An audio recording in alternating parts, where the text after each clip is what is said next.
Hi friends. Akkineni Akhil agent cinema తర్వాత దాదాపు 2 ఏళ్ల పాటు గ్యాప్ తీసుకున్నాడు. అఖిల్ నెక్స్ట్ సినిమా ఏదంటూ కొన్నాళ్లుగా అక్కినేని ఫ్యాన్స్ అడుగుతున్నా సైలెంట్ గా ఉన్నారు.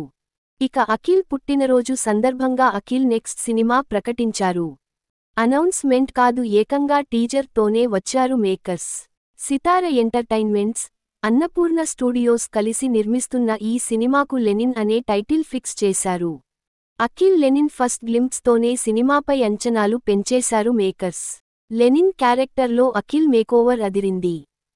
పుట్టేప్పుడు ఊపిరి ఉంటుందిరా, పేరు ఉండదు. పోయేటప్పుడు ఊపిరి ఉండదు, పేరు మాత్రమే ఉంటుంది అని రాయలసీమ స్లాంగ్లో అఖిల్ చెప్పిన డైలాగ్ నెక్స్ట్ లెవెల్ అనిపించింది. ఈ సినిమాను మురళీ కిషోర్ అబ్బూరు డైరెక్ట్ చేస్తున్నారు. అఖిల్ లెనిన్లో శ్రీలీల హీరోయిన్ గా నటిస్తుంది. ఈ సినిమాకు థమన్ మ్యూజిక్ అందిస్తున్నారు. సినిమా ఫస్ట్ గ్లింప్స్ తోనే నెక్స్ట్ లెవెల్ అనిపించేశారు. 2 ఏళ్లుగా అఖిల్ తర్వాత సినిమా కోసం ఎదురుచూస్తున్న ఫ్యాన్స్ కి ఫస్ట్ లుక్ టీజర్ తోనే వారెవా అనిపించారు. టీజర్ తోనే హిట్ వైబ్ తెచ్చిన లెనిన్ అఖిల్ కెరీర్ కి ఎలాంటి రూట్ ఏర్పరుస్తాడు అన్నది చూడాలి. ఈ వీడియో మీకు నచ్చితే లైక్ చేయండి, షేర్ చేయండి. మన ఛానల్ని సబ్స్క్రైబ్ చేయడం మర్చిపోకండి. Bye friends.